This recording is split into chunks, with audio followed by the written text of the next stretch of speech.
Okay. Hi, everyone coming in. We're going to be a couple minutes late today because Zoom gave us a small technical difficulty and our panelists went to the wrong place. So please hold on for a few minutes. We'll get started as soon as our speaker joins us. Ram will sing for us in the meantime. So. Sure thing, why not?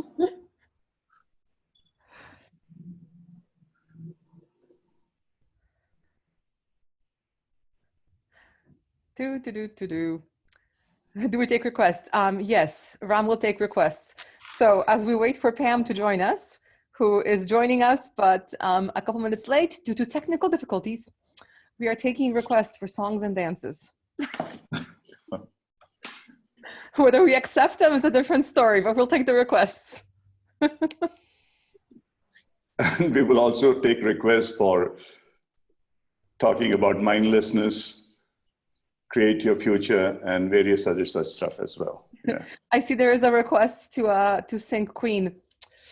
Don't ask, because I happen to know every Queen song by heart because they're my favorite band, and I can definitely sing all of them. Whether it's good, it's a whole different story. Yeah, we will rock you. Da, da, da. Yeah.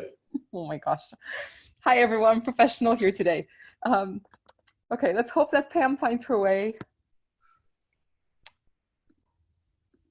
I think Zoom today was in a mindless state, which is why it sent Pam to the wrong spot. Oh my goodness. Okay, let me step in here while we are waiting for Pam.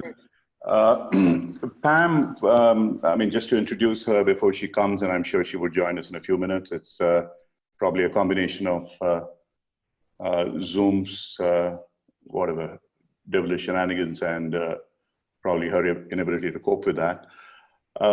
She's a co-founder of Hudson Institute, one of the older training institutions, coaching training institutions in the world, and one of the best reputed training institutions. We invited her and also a few others, and she was one person we were able to fit into the schedule as people who do coaching at a level where we really look up as benchmarks in coaching.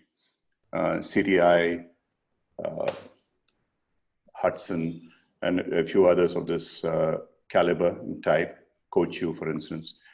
They have all been the greatest inspirations as far as coaching and coach training is concerned.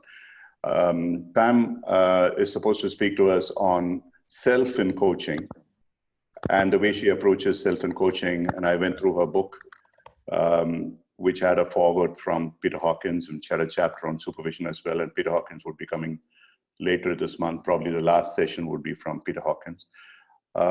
She talks about more from a development psychology aspect.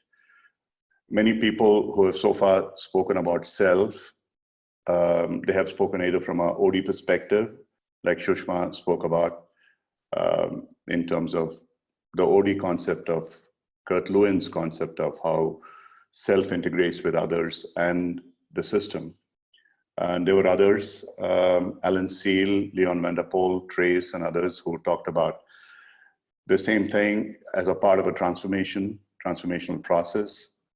And someone like Fiona came and talked about it at a different level as a transpersonal experience. So there are multiple ways of how we integrate our own self into our coaching journey in terms of creating our own self-awareness, and through that self-awareness, how we create the awareness in other people.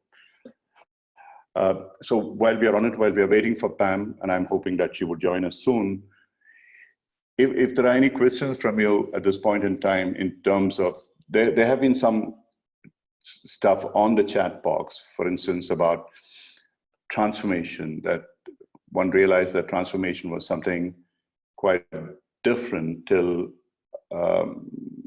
this was brought about in a way through a different lens, as it were. I look at transformation as a rebirth. It's the death of one form, which moves into the birth of another form, the caterpillar emerging as a butterfly, or the seed emerging as a tree or a plant or whatever that might be.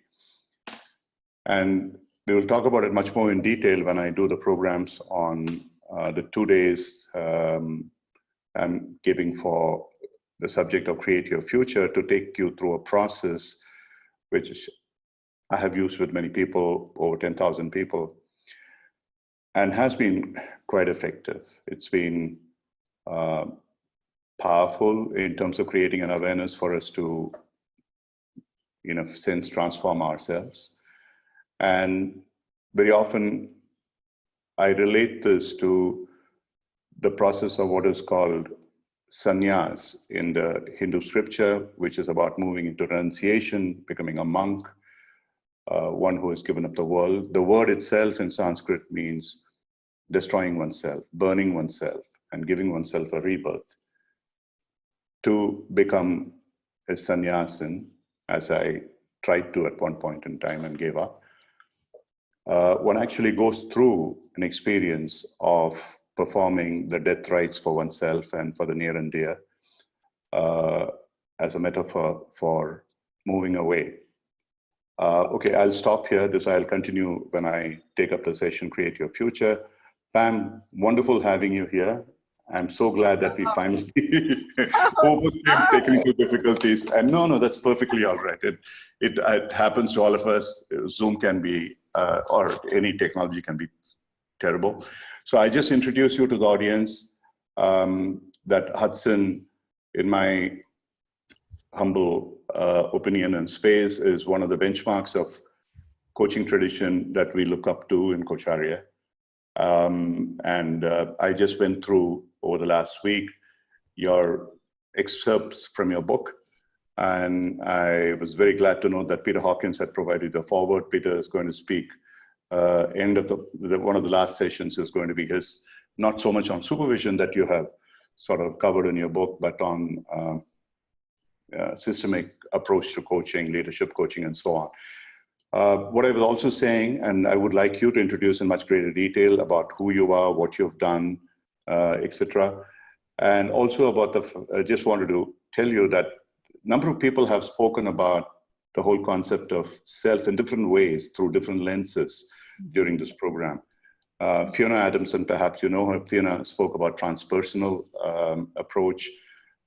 We had someone from NTL, Shushma Sharma, who came and spoke to us about Kurt Lewin's approach in terms of self, others, and institutions. And quite a few others, Alan Seal, Leon Vanderpoel, and Trace, they spoke about transformation, presence, all this kind of a stuff combined with what, in a sense, Carl Rogers talks about as the awareness that is created within ourselves, which then becomes a congruence that enables us to relate to other people. So, and you are bringing, from whatever little I understood from your text, a slightly different lens, which is about development psychology, various people in terms of what happens to us, moving away, moving towards, moving against, and so on, and then other development states as well, and also your the framework of 6 elements and so on. So I leave it to you, Pam, to engage the audience, and whichever way. What I'll be doing is to what the somebody said sound is very low. I don't know whether it's a problem. I can hear you well. I hope you can hear. Yeah, I thought I did. Maybe someone is particularly having a problem. I don't know. So I will watch the chat box, and from time to time I'll feed back to you. Perhaps if once in a while, if you pause, I'll give you what is coming up on the chat box, and so you would be able to answer those questions. So Pam, all over to you. Thank you. Thank you. Thank you. And again, apologies for my technical difficulties. I hate that when it happens. And I love to feel like we're in a conversation more than you have arrived at a lecture. So Ram, anytime you see something in the chat box that is relevant, please feel free to interrupt me. A little bit about myself, and then I'm going to pull some slides up on the screen. So as Ram said, I head up the Hudson Institute of Coaching out on the west coast of the US. And we have been in the world of coaching really since its inception. In many ways, when we started, we were talking about mentoring. Coaching was really not in a field of study that we could understand. And my late husband and I both had a particular interest in a developmental approach.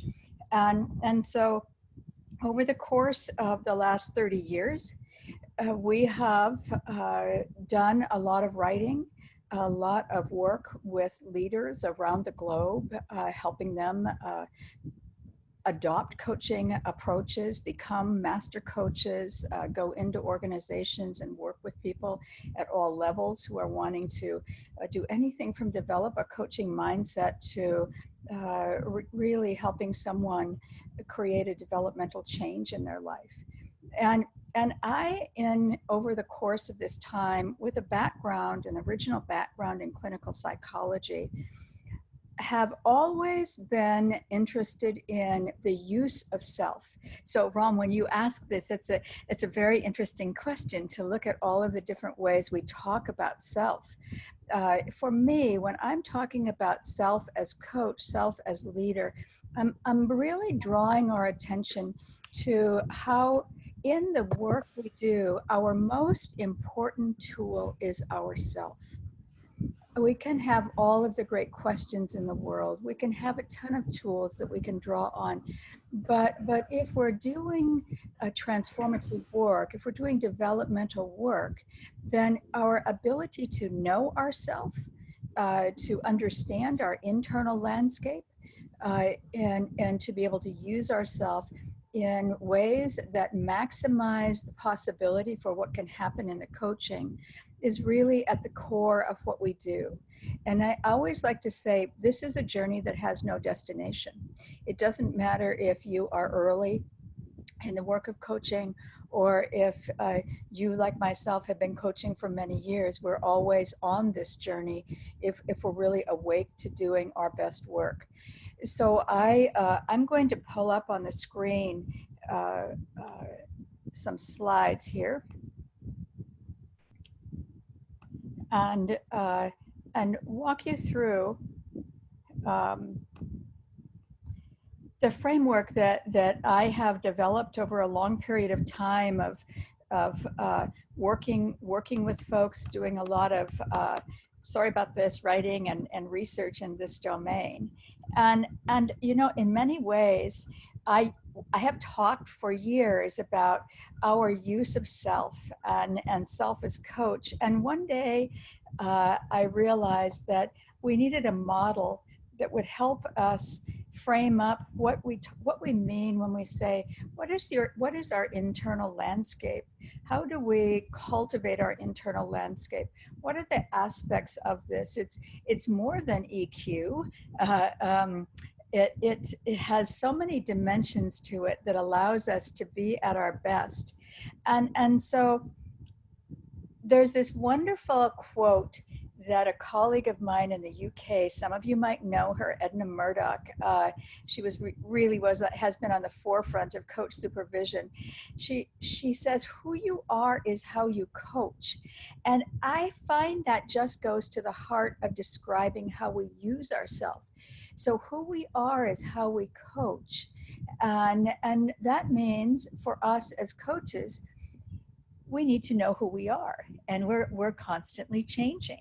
And so one of the things that I have come to see as so important is that we understand some things about our own stories, our root stories, and in coaching others, that in this there is a horizontal and vertical development model here that was developed by Nick Petrie, and it's such a fantastic view of developmental coaching, and perhaps a coaching that is a little bit more in the moment and tactical. So imagine this, that someone might come to us as a client and say to us, you know, the challenge I have is that it's hard for me to have the courage to give my people feedback that will help them grow.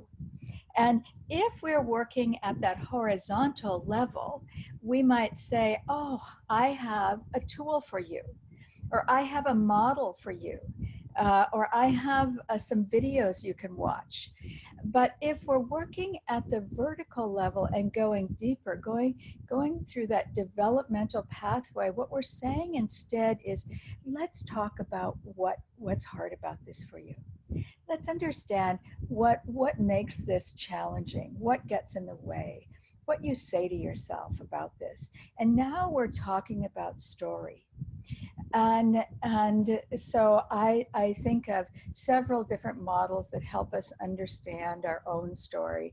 And if you see the three-legged stool, it's the work of Karen Horney, whose work I have translated, and others have too, into how we see ourselves. And that among all of us on this call, there are some of us that have a natural tendency to move towards someone. Some of us may move away, and some of us may move against. What does that mean? It means that if a client comes to us and says, I'm a mess. I have so many things happening at the same time. It's hard for me to keep my rudder and to be clear about what the most important strategy is for me to focus on. And if I'm going to move toward, I may be the coach who goes, who cares and demonstrates that caring and says, it sounds like a really hard place to be. How can I help you? And if I'm moving against, I may say, so I want to just step back and see if we can take a look at how this shows up for you in a variety of ways. So a bit more courage to help someone see their larger story. And if I move away, I might not quite notice the kind of emotion someone is bringing to the engagement. So there are many ways for us to understand story. One that I'll tell you for myself that has been a part of me since the beginning of time, and I think for all of us, we have some of these root stories that we're always working the edges of for forever, as long as we're doing this work. So for me, a story is that I grew up in a very rural part of the US, cattle ranch, a lot of hard work, very cold climate most of the time. And I was rewarded for what I call being strong, for working hard, being strong, extra credit for going it alone, no credit for whining or complaining. And that story is one that I have been working forever. And you can imagine that be strong has its upside, but it has a distinct downside as well. And it has a downside as a leader, and it has a downside as a coach. So part of the work that I have spent time on for many years is cultivating heart, because that allows me to really be at my best. So you might ask yourself, what is the story that at times drives me? And of course, this wonderful work of Keegan's around self and object, that when I know my story, it provides choice for me. I'm not as likely to be driven by that story as when I am unaware of it. So Ram, I don't know if anything shows up in the chat box right now, but any sense of a root story that drives you at times, or that shows up for you as a coach? Yeah, nothing on the chat box, Pam. Yes, it tremendously shows up for me because I trained as an engineer, and I was an executive, senior executive, built huge businesses, all that kind of stuff. And at a point in time, I mean, I was very much in Jungian personality terms, STJ, E as well. And I was learning to command people through fear, and that was what I was taught. imbibed throughout my life in my corporate career.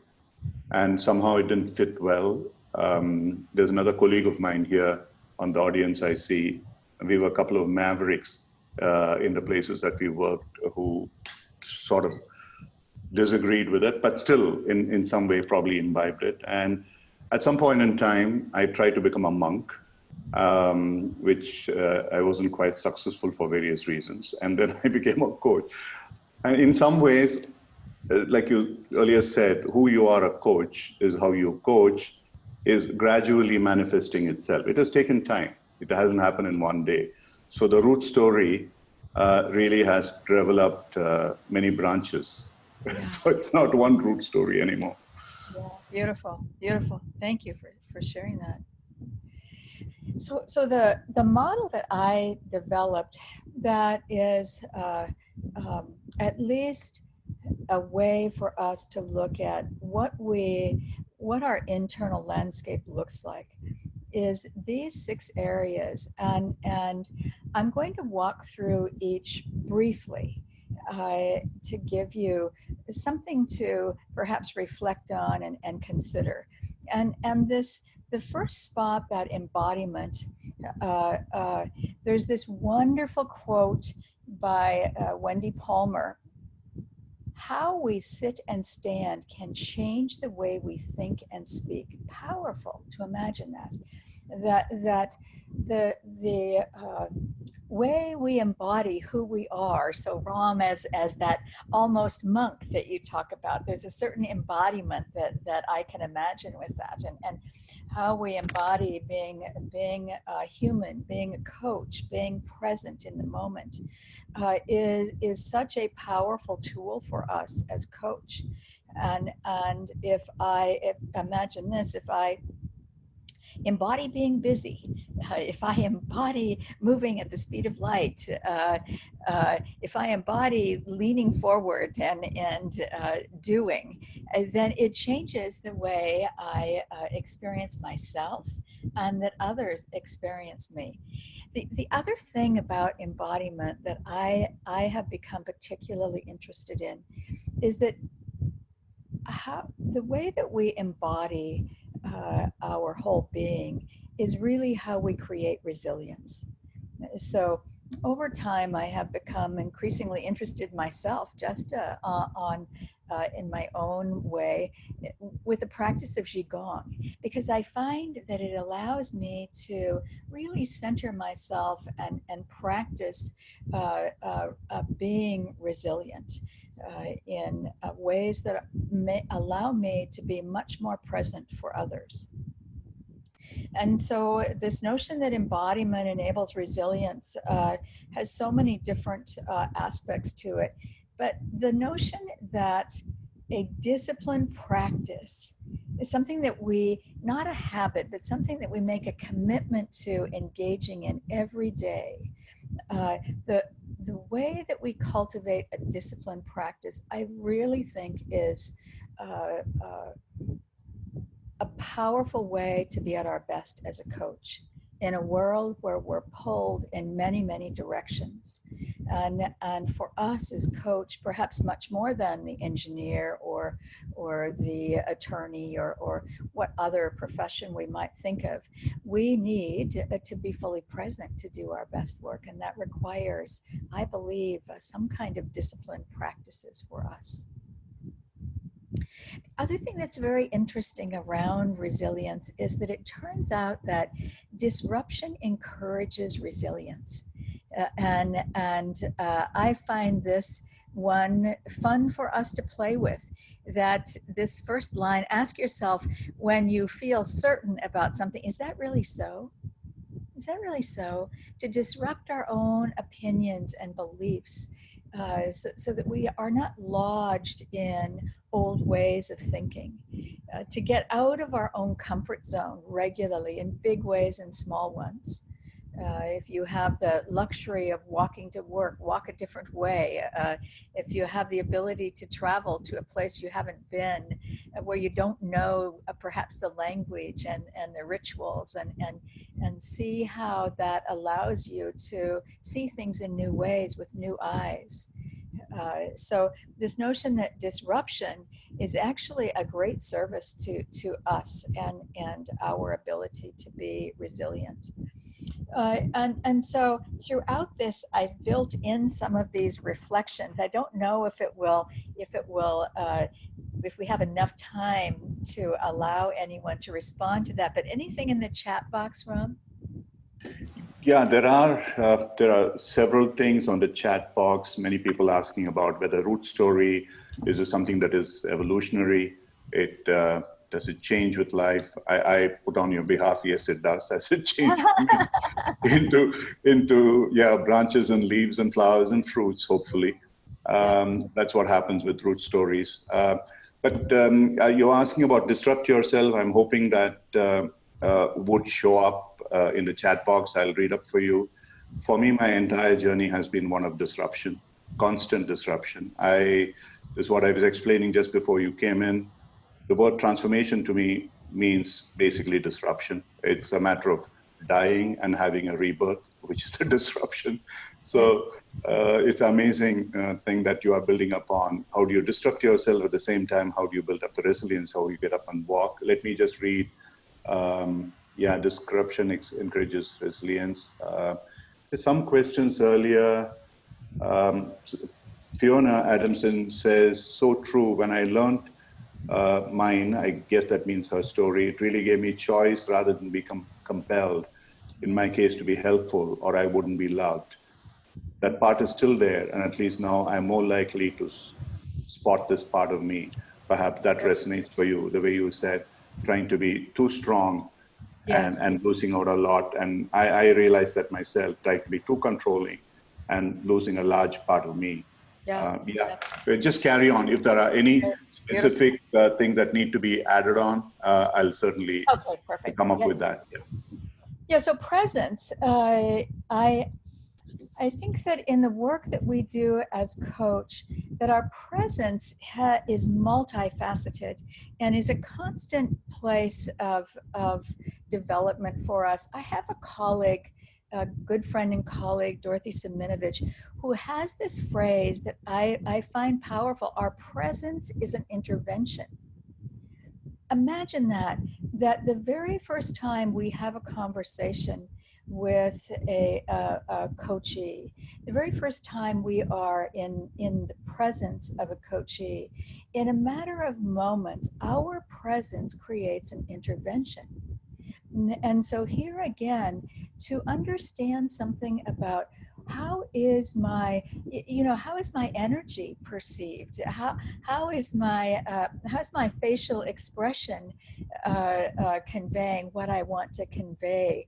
How is my pace? How is my voice? Those are kind of the simple things of presence, but so important for us. And in so many of these areas, the only way we can know is by seeking input from others. That our own awareness and insight is not sufficient for us. And so knowing how what the signals are that we give off in our voice and our pace and our gestures, finding out from colleagues, from trusted colleagues who are willing to be candid, is a very helpful way to get some information about this. I think in my own way of working with presence that there are layers to our presence. And that one thing that is at play always for us is our own inner chatter. And to the degree that my inner chatter is out of my awareness, the chances are strong that I'm not as present as I might be. And I think of this in work we've done for years. We're just starting a session today, actually, with a group of about 30 really experienced, talented leaders who come together and go through a year-long journey learning how to shift from kind of fixing and telling to being present and helping someone develop and grow. And early on, when people are taking on coaching skills, there are all of the predictable inner chatters going on. Like, am I asking the right question? Am I saying the right thing? Am I sitting in the right way? But that, so we all have been there, I'm sure, and we may find ourselves there sometimes even now. But there's also the inner chatter that gets in the way of being fully present, that says, I'm still upset about that conversation I just had, or I'm worried about the meeting this afternoon, or I'm not looking forward to what's happening this evening, or I wonder what I'm going to make for dinner. All of these inner chatters that simply disconnect us from the person in front of us in the moment. And so to hear our inner chatter is to have choice, to pay attention to our inner chatter. And I think that goes back to what we embody and how we get ourselves centered. And this notion that discipline practices, perhaps for us more than many, allows us to get attuned to our inner chatter and to be able to manage that inner chatter as best we can. There's also presence to our environment and to the relationship. Every time we come together with another person, there's a different presence that we create. For now, I'm going to just move us along a little bit, because time always goes too quickly. Pam, sorry to interrupt you. There were two questions that perhaps one was from Louise asking about when you spoke about resilience, and again coming back into disruption and perhaps coming back to presence. How do these relate? Another one question from Fiona on your earlier chart, that three circles intersecting and there is that spot that you have made it dark. What is that a healing place when they all come together? Is there a meaning? Yes. Fiona, you ask great questions. Absolutely. That's where we are most centered and most attuned to all that we need to be present for. And that takes a lot of regular practice for us. This notion as well of strengthening our neutral observer really allows us to let go of the natural judger in us. You know, we're all constantly making meaning of things and making judgments about things because we're human beings. And so strengthening for us as coaches, our neutral observer, paying attention to my preferential mind, that is part of how we continue to grow our presence. Learning to download our stories and liberating ourselves to a wider perspective. And the work of Otto Scharmer here in the US is such great work on how do we presence ourselves.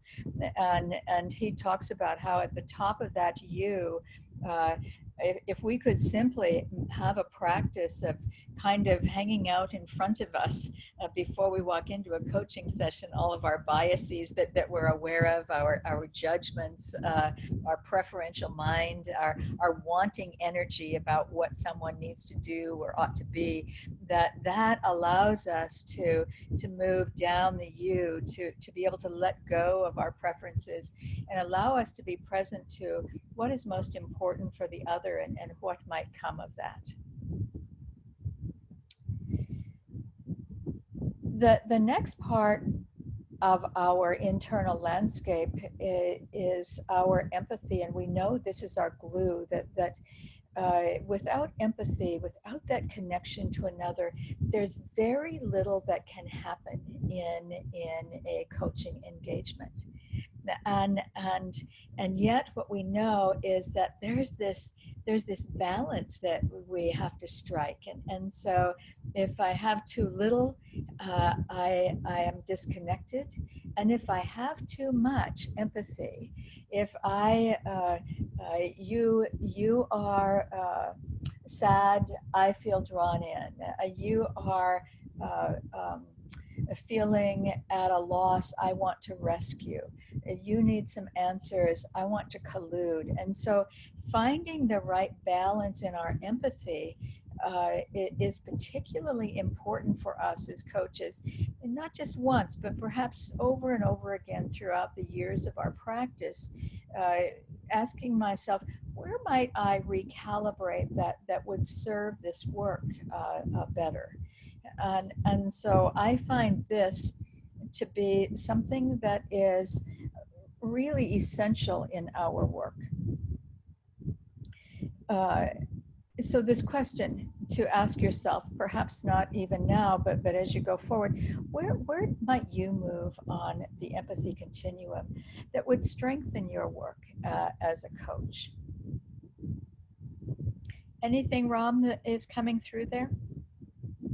There was a question which is about what does judgmental mean for you? I'm not quite sure in which context, if that is something you would like to answer. Well, and also earlier there was a question on resilience. Yeah. So when I think of, I think of a polarity of having a learner's mindset or a judging mindset. And so the judger mindset is often coming from a place of believing that I might know what's best.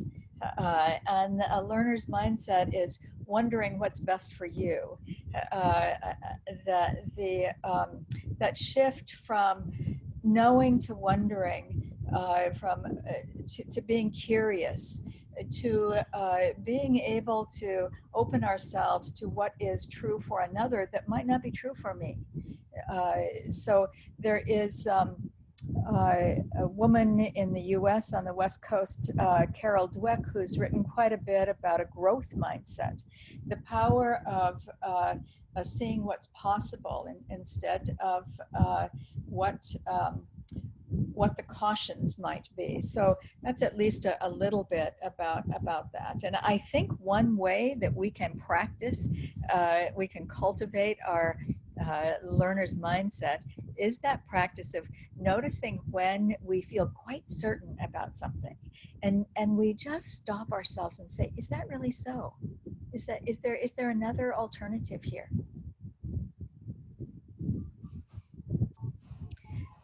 I wonder if I have a very short video clip here that comes from the work of Brene Brown, and I think really draws our attention to empathy and sympathy. Ram, how do you feel about me playing that very briefly? Yeah, please go ahead.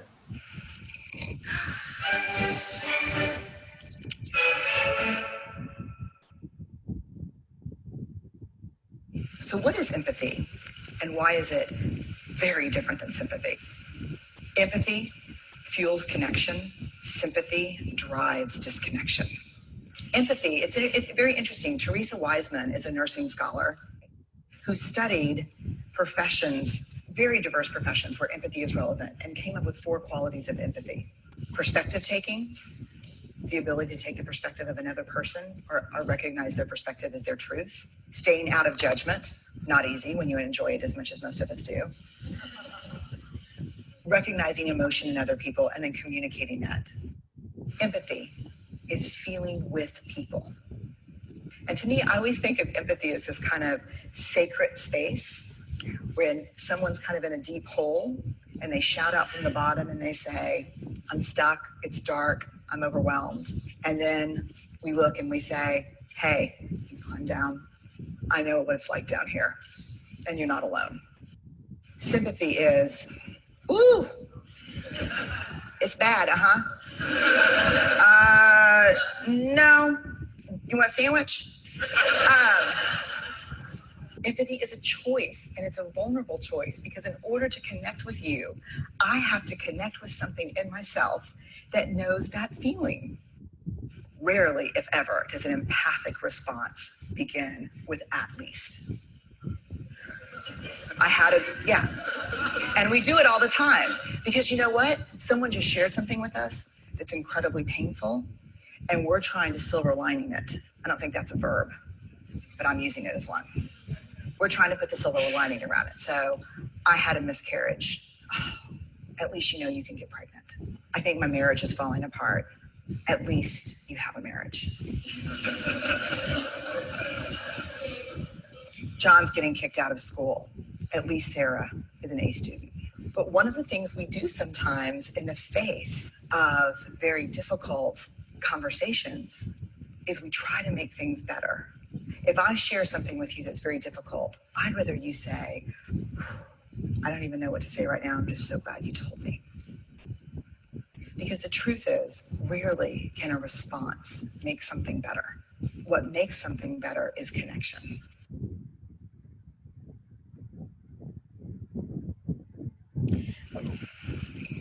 What I like about that short clip is when we think about that empathy continuum, that when we are overly empathic and we want to often collude or rescue, we lose our ability to work well with another. We get drawn into their story instead of helping them see their story.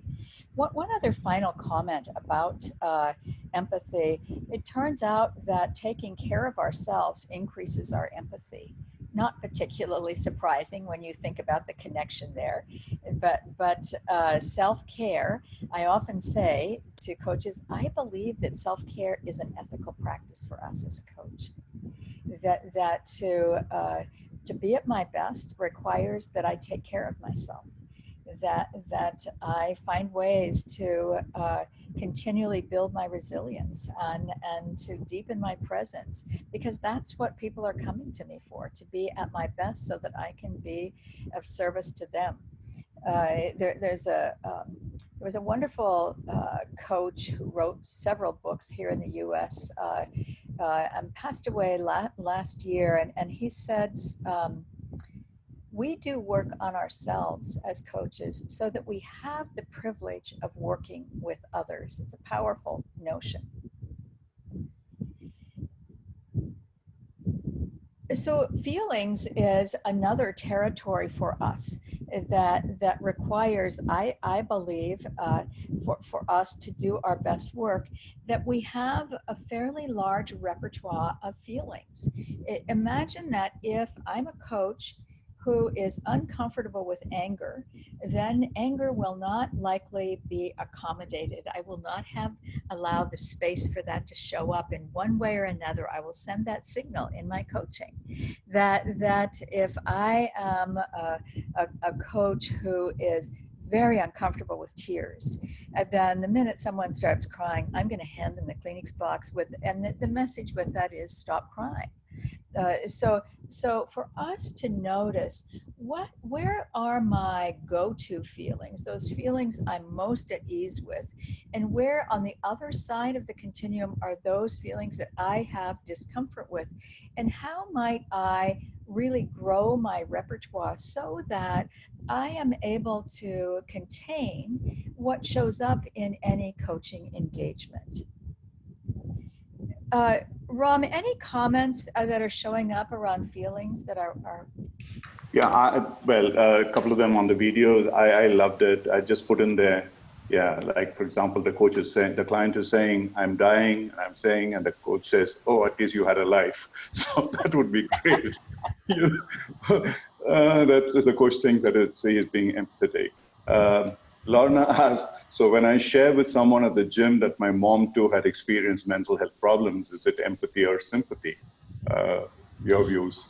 Well, I think it's a great question. I think to say I know something about that, which is kind of what you're saying, is empathy. I think to say I've been through that and you'll be fine is sympathy. I had an experience over many years of my life of my husband going through a journey with Alzheimer's. And so I would often have people say, with the best of intentions to me, I know just what you're going through. But of course, no one does. whatever it is that we're going through, we each go through it in our own very personal way. So to say what you say, I have traveled this path too, I think that's empathy.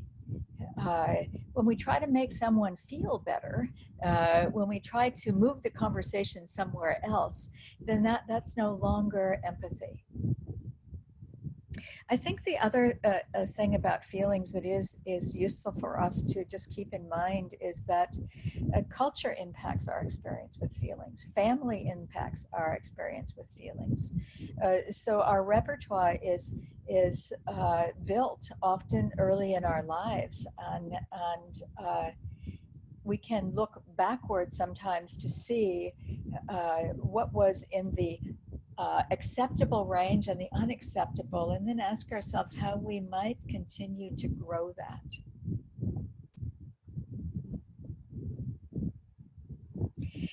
The next area is that of boundaries, and I actually in the book write about boundaries and systems, and I tell a story around boundaries that I think helps to build a bit of a metaphor for us.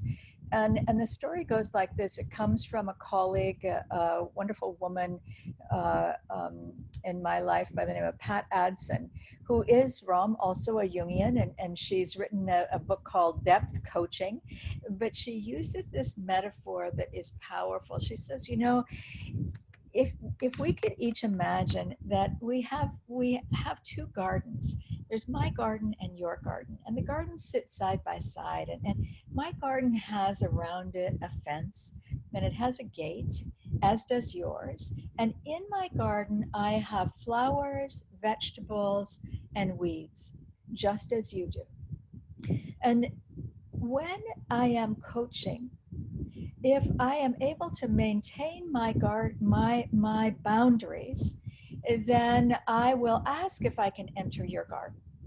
But if my boundaries are diffuse, I may find myself walking into your garden without being invited and pulling the weeds that I think need to be pulled.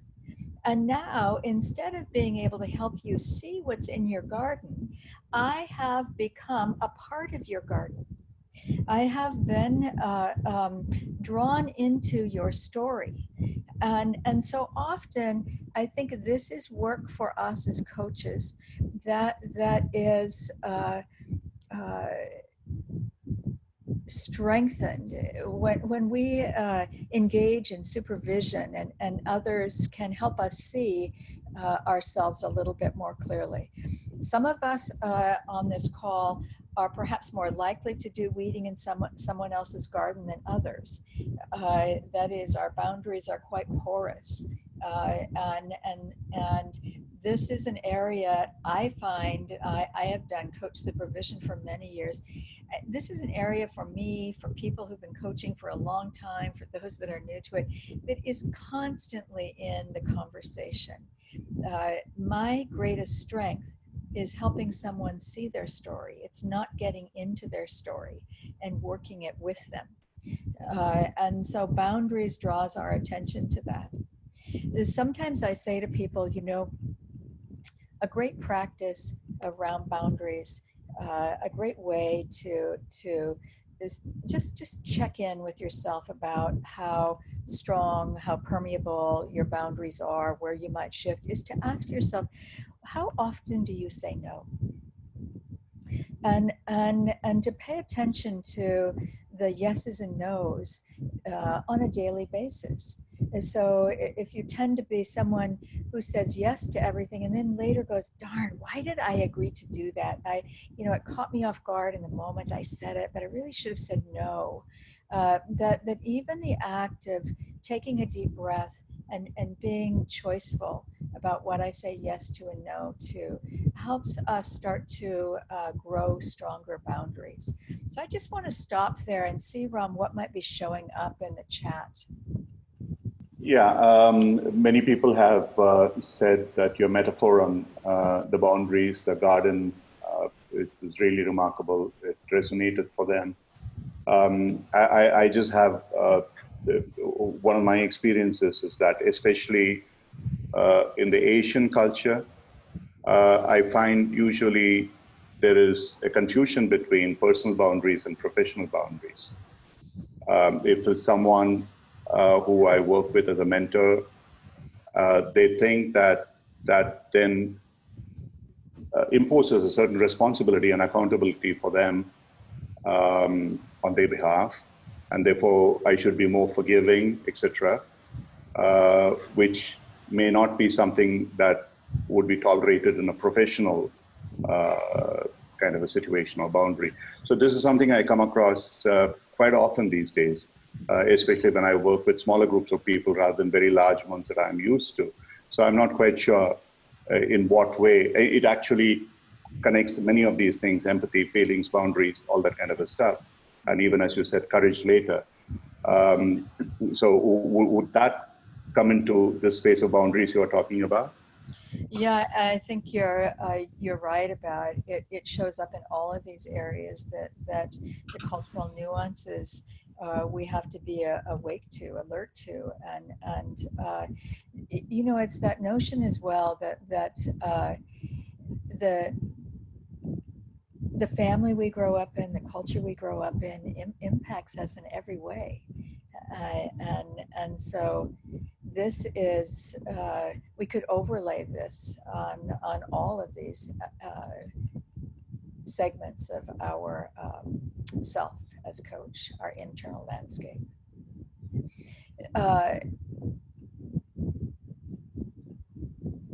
I think the boundaries is particularly useful for us, even if we think about contracting, even in the process of deciding what our work is about.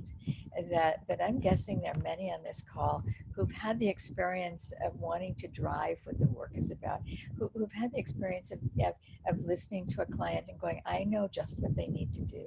I know what the focus ought to be. And so this notion of boundary shows up for us at all stages of our coaching, and in all ways, and that ability, you can start to see that as I'm walking through this, that there are layers to this, that we're putting a spotlight on these pieces that are really integrated, just so we can zoom in to some of the detail. But if my empathy is on that overly empathic side where I might be colluding or rescuing, the chances are my boundaries are going to be permeable. That I'm going to, when I hear an issue, I'm going to want to put on my cape and rescue someone. And even that metaphor of taking off the cape is helpful for those of us who have that tendency. Let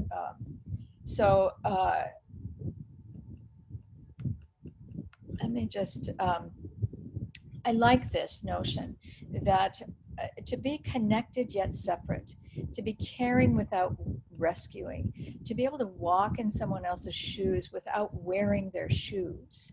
That's the hard work for us. That's the balance for us.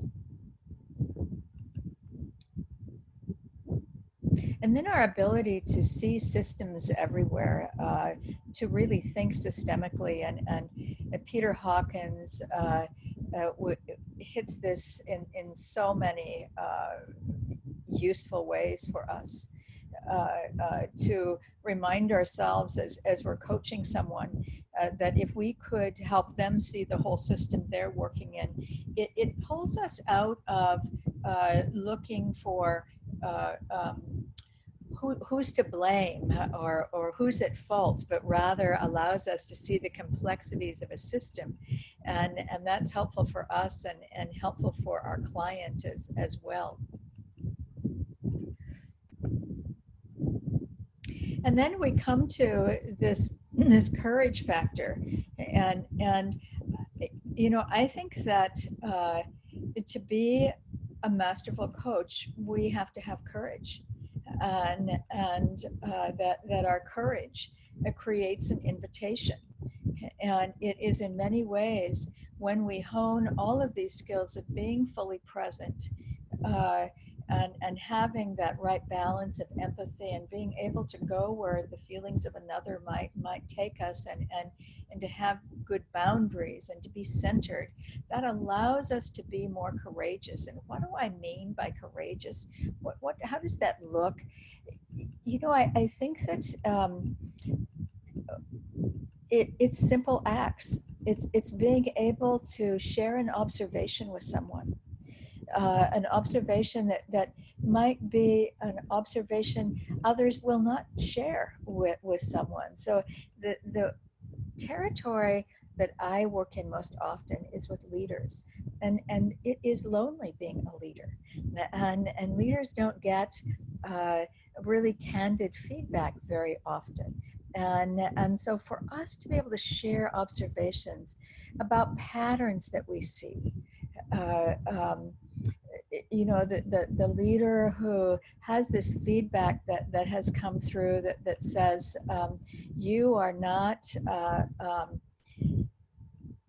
you're not as accessible as I'd like you to be. And what you see in the coaching after the first 2 or 3 sessions is that this person might even pull out their phone during a coaching session, and to be able to say, you know, I want to stop us and take a look at what's happening and see what you notice, see what we could make of this, see if this is connected to the work that we're doing.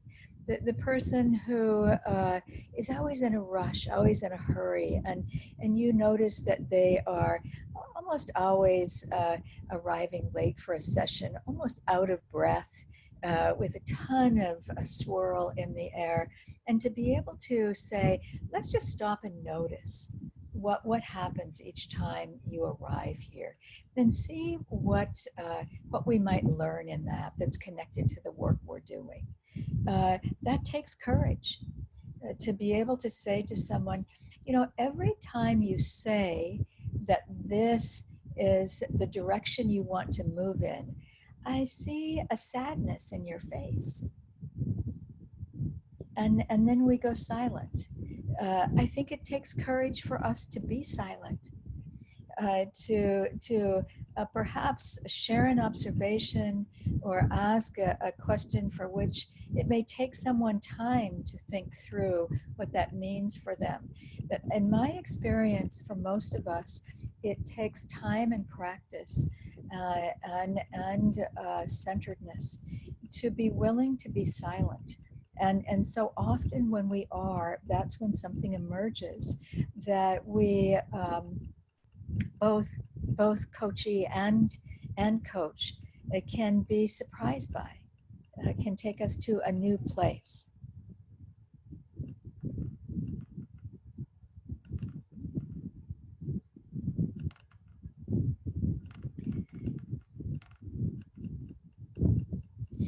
So anything coming up in chat relative to courage, Ram? Not yet. But one thing that came up for me, Pam, was that when you talked about silence and allowing the other person to reflect and you to reflect, rather than saying something which could be like in that video on the empathy and sympathy, I'm stuck.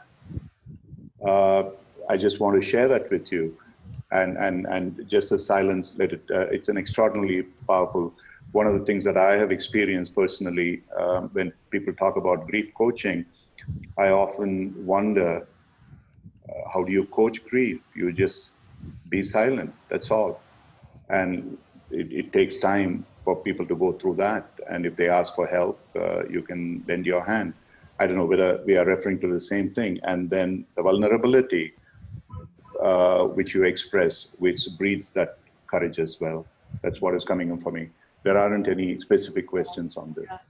Well, grief is a great example because, you know, I'm sure that many of us have the experience of noticing our, what I think of as our wanting energy. We want something for someone. We want someone to, some of us might want someone to feel better, or someone to get a handle on things, or for someone to make a decision, or whatever it is. And what's so great about grief is there's nothing to do.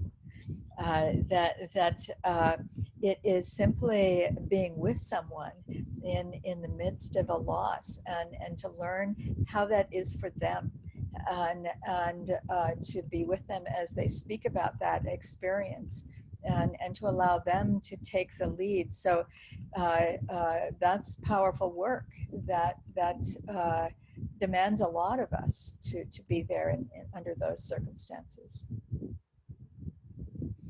So there are two comments, Pam. Just Fiona says courage can be a model for clients that could encourage client to see that they can not only notice, that he can not only notice, but also, sorry, I'm losing it, comment in a way that has grace and heart.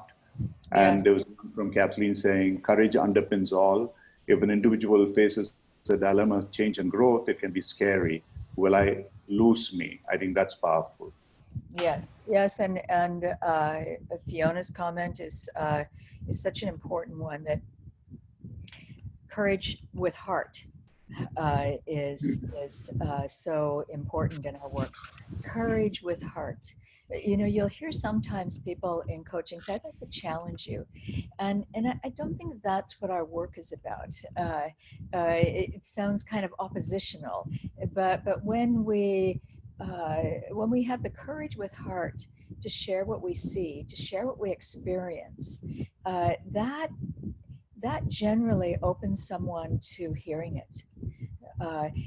You know, another thing that I think is relevant in this conversation is this notion that in coaching we need some heat to create the space for change to happen, and there's a wonderful book, you might remember the author, Ram, The Future of Coaching, written by a woman in the UK last year. Powerful, fantastic read. And one of the things she says is, you know, coaching cannot be this cozy place where we all feel comfy and at ease. We really need to think of it as a transitional space where there is some discomfort. And so I like to think of this notion that when we have a profound presence, we create some heat. We're not just having a conversation here. We're coming together because there's something that our coachee wants to shift and change. And we all know on this call, change is not easy for any of us. Even when I want to make a change, even when I know the way I'm operating now, it is not how I want to operate. It is nevertheless a habit. What neuroscience tells us is a well-worn groove in our brain, and to make a change requires courage. And so when I think about heat, turning up the heat in our work, it is in the service of keeping us focused on that which is most important to the client. Any comments, Ram? Okay. George, as a novice coach, I do find my courage to engage does seem to help the coaches, coachee feel safe enough to open up. That is one of the comments which has come up. So something about Veena has made some comments about the Asians. The boundaries that I talked about is more about emotions and that feeling of supporting one another. It goes together, things like that. Yeah, somebody pointed out this is by Hetty. Yeah, Hetty. That's right. Thank you. Yeah, thank you. Mm-hmm. Yeah, I do know. And you know, the person who talks about courage, and I think that there are ways for us as coaches to develop our courage in everyday life. Some of it is courage to have boundaries. So sometimes it's as simple as saying yes to what's important and no to what we really don't want to do. Sometimes it is sharing some feedback. Many of us are in leadership roles, and to find the ways that courage can make us stronger in our everyday work, quite apart from coaching. Courage to have boundaries that are important for the children that we're raising. Courage on our home front. So I think with all of these areas of our internal landscape, it's a continual development process. And you might walk away from this and say, so what is, we've covered a lot of territory here. Where is one area that I am interested in cultivating for myself? Just choosing one small area and then identifying a small step or two that can help you grow that area. I think this is what our work is about as coaches, is to be committed to our continual development. And to know, as you said early on, Ram, that, you know, the wonderful thing about life and the wonderful thing about whatever stage we're at on this journey is that when we're awake, we're continually growing and developing. We're continually deepening. And the work of a coach is about helping people grow and develop. So we have to start at home, and we have to be engaged in this ourselves. So before we close and I take some questions that people have, or after I take some questions, I'm going to end with a small video clip that demonstrates true courage. So questions, thoughts, reactions? You want me to read out from the chat box some of the stuff that is out there, or would you like to play the video first and then after that? I will. I'll play it in the end, but I can see. I'm going to just pull up some of these to look through them. So the difference between confidence and courage. I think it's they're connected. It takes some confidence to be courageous, but it also takes a lot of heart. Lorna, I feel in some respects that presence underpins all of these. I do too, but then I also know that we have to have that empathy factor, that there's an interaction here that is always at play, and perhaps it's possible that what is required with one coachee might, in our use of self, might be different than with another coachee. And that's important for us to pay attention to. So the comment that at times courage is associated with aggression, being loud and snappy, I do not think of it in that way. I think of courage as a willingness with heart to speak truth, to share observations, to provide some feedback, and aggression has a disconnected feel to it, a kind of an angry feel, and being loud and snappy is likely to be a presence that won't connect very well with others. You know, we've all been in the presence of people who are kind of loud and snappy, and we might each have some different experiences with that.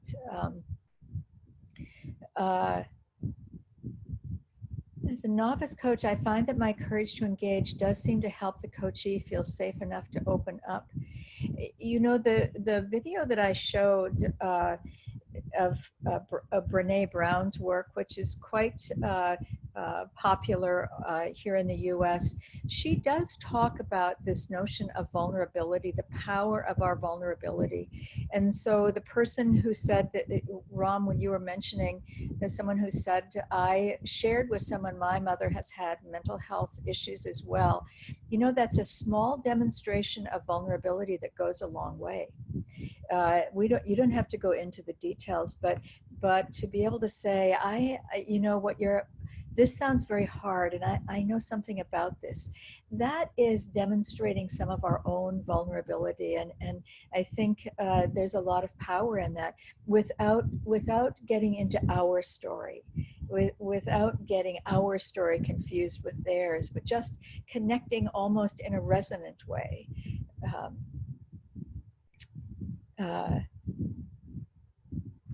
Yeah, I see a comment here. I can't but smile. Shalaka made comment saying, confidence is what comes by doing same or similar things many times over. And courage is what we need to do something new. Perhaps, I don't want to question that. But what comes to me is the definition of madness, which is about doing the same thing over and over again, and each time expecting the result to be different.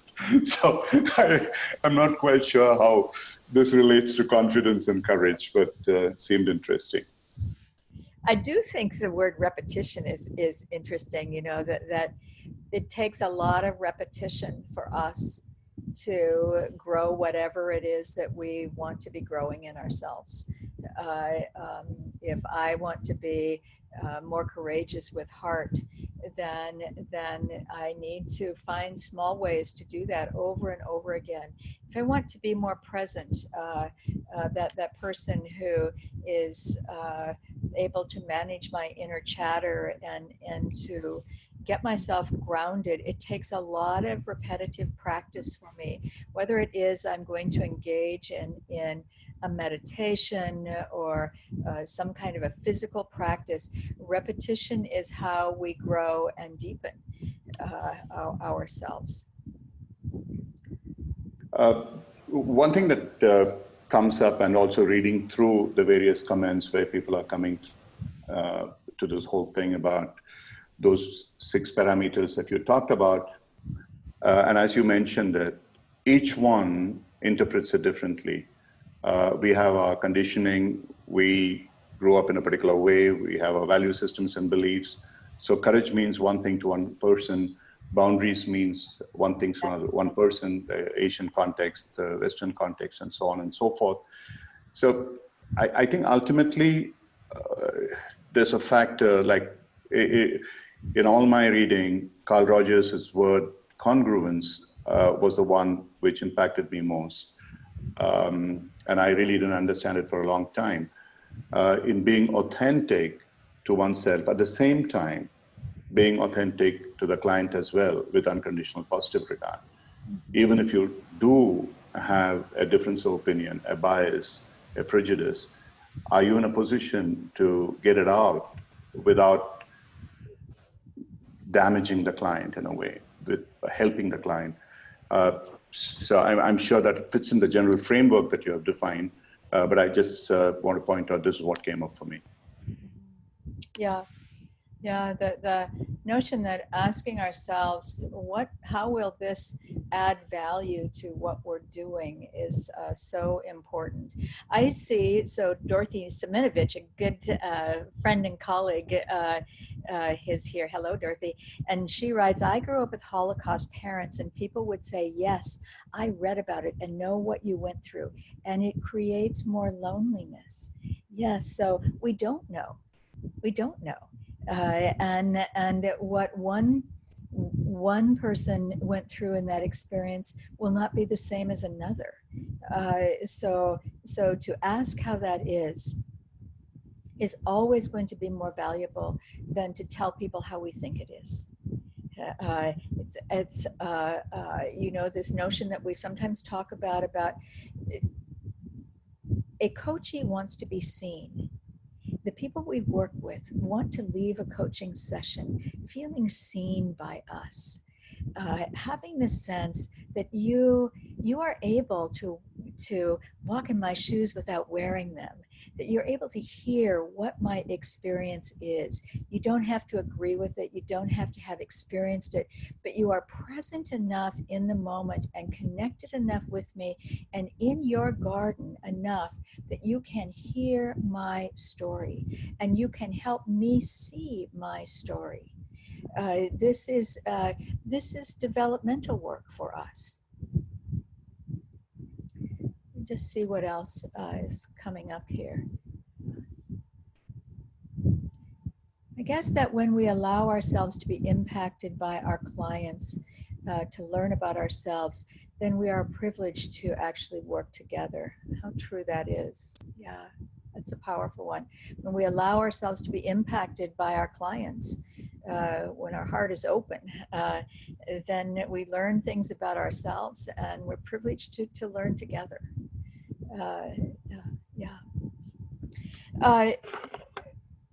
The Lion and the Wizard of Oz needed a heart to have courage. Indeed, that's fantastic. That's fantastic. So, Ram, any final comments before I play this sweet little just a video? quick one, Pam. What came up for me when we talked about grief and a few other things as well. There was a study that was conducted some time ago in UK. It was done by a few people who were associated with neurolinguistic programming practitioning. And what they found was that in hospitals, when like nurses and caregivers, when people have a loss, someone dying, and when they hug them and express what they thought was empathy, sympathy, and even a year later, 2 years later, when those people came into contact with those people, much after the people had gotten over their grief, and if they hugged them, the physical kinesthetic anchor reignited all the negative feelings that happened earlier.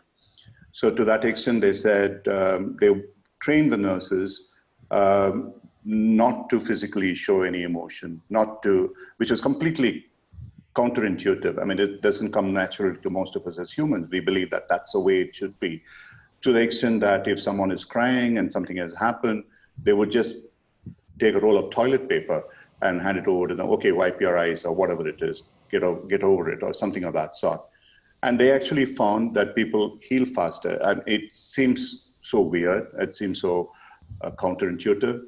But this has been actually proven as a scientific study for what it is worth. Fascinating, fascinating. I have to take a look at that. I wanted to just make a comment before I play this and let you know that there is, if you are interested in this material and want to dig a little bit more deeply, of course, there's always the book, but there is on a website, selfiscoach.com. You can go there. There is a lot of material too that you can download and a bunch of videos, but there's some reflective practices, some ways to dig a little bit more deeply into an area that might matter to you. So selfiscoach.com without any spaces, and see if there's something there that might be of service to you. So here is a courageous act that I think you'll all enjoy. What I love about this video is that, you know, it takes courage to try something new. It takes, and for us as coaches to have compassion for how much courage it takes for our coachees to make a shift. Requires that we're in the business of making shifts ourselves, that we're doing the work that parallels what we're asking of our clients. That gives us the compassion to be able to walk with them through this process themselves. And you know, it doesn't take many repetitions to start to gain some momentum. And you don't have to be skiing to do that. If you say to yourself, you know, one of the things that I could do to enhance my coaching is to build stronger boundaries, and a place where I might practice is in my own nose, that you'll find at first it's hard to do that.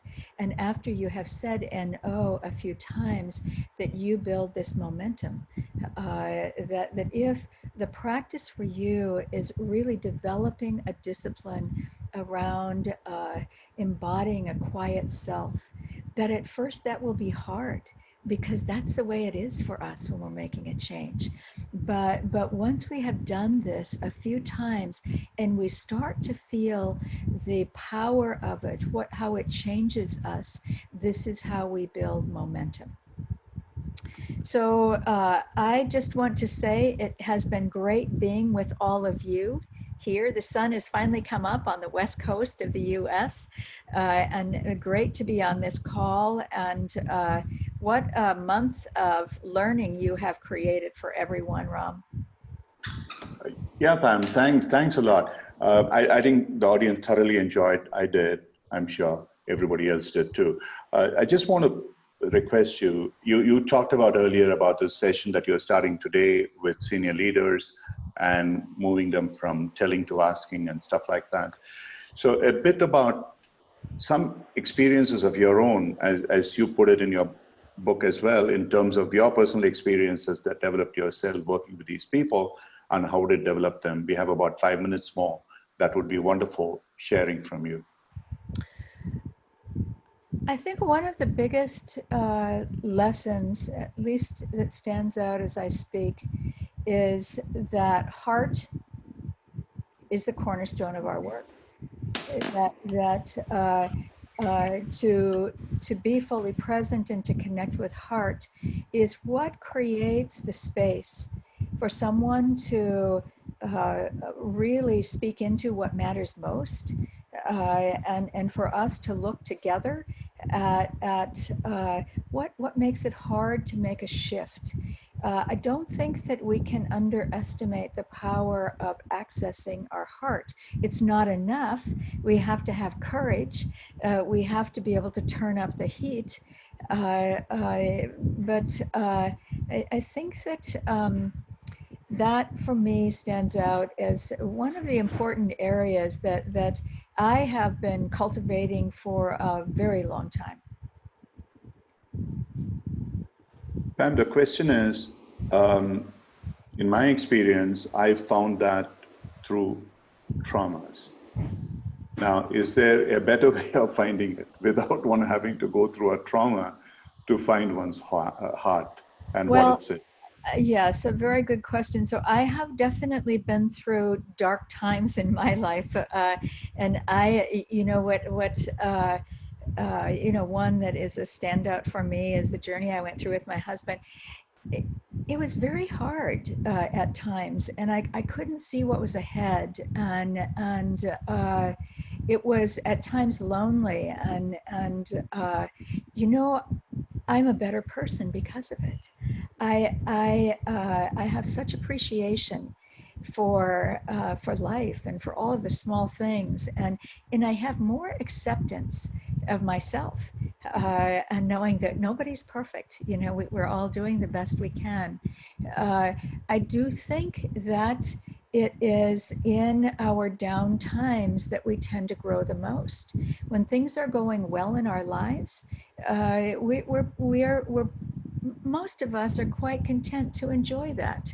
But every one of us has these times when we didn't see them coming, we wouldn't wish them on ourselves or anyone else.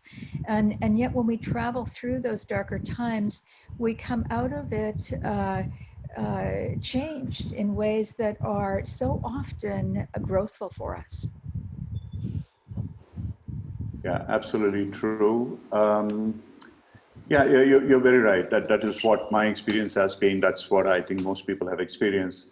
But somehow one wonders whether, like you sharing here, these kind of experiences would allow people to be able to reflect deeper within and find that part of their self, which without necessarily having to go through so many of those downturns and downtimes, be still able to get them up in a different way. We are finishing off a little early, Pam. If there's something more as last words, more than welcome. But otherwise, so I would just add to what you're saying. I do think that we all have ups and downs in our lives. And when we see that as a normal ebb and flow, and we experience the ways that we grow when we shed, it's almost like the big ups and downs ask us to shed our certain identities. And when we shed a layer of ourself and identity, we deepen. And most of us as coaches, I think, are seeking those deepening experiences. I think it also comes, as we age, that we have, not always, but oftentimes there is a shifting perspective that allows us to enlarge what we see as possible, and to be a little bit more open to that which we do not know, and for that which there are no answers. And that's a beautiful thing in this life. Thanks, Pam. And I would like to end with a quote that Fiona has put in there, actually Rumi's quote: as you start to walk on the way, the path appears. And there's a guy called J. Krishnamurti, an Indian philosopher, who said, truth is a pathless land. There is no path. And as you traverse, whatever comes up is the path. The journey is the destination. So yeah, there are multiple ways of looking at it. It's been wonderful. It's been a wonderful journey today. It's been for us a wonderful journey through this entire month, going through these various webinars, people like you coming and talking to us. Absolutely delightful, absolutely enlightening, making us better coaches. Magda, would you like to close with a few words? Hi, sorry, I wasn't expecting to be called back up. Thanks, everyone. Thank you, Pam, very much for this wonderful session. We've all learned a lot as usual. I hope that all our attendees have also had tremendous value, and that we'll see you back here for our subsequent sessions, because we are here for the rest of this week as well as for all of next week. And the conversation will continue on our forum, which I'll paste again in here, but most of you should know that it's forum.coacharya.com. And we also would love for you to subscribe to our YouTube channel so you can see this session and all the other sessions once it is up in a couple days. So thank you very much, and we'll see you next time. Bye-bye. Thanks, Pam. Thanks, everybody. Thanks, Magda. Thanks, audience. See you all tomorrow. Bye. Take care.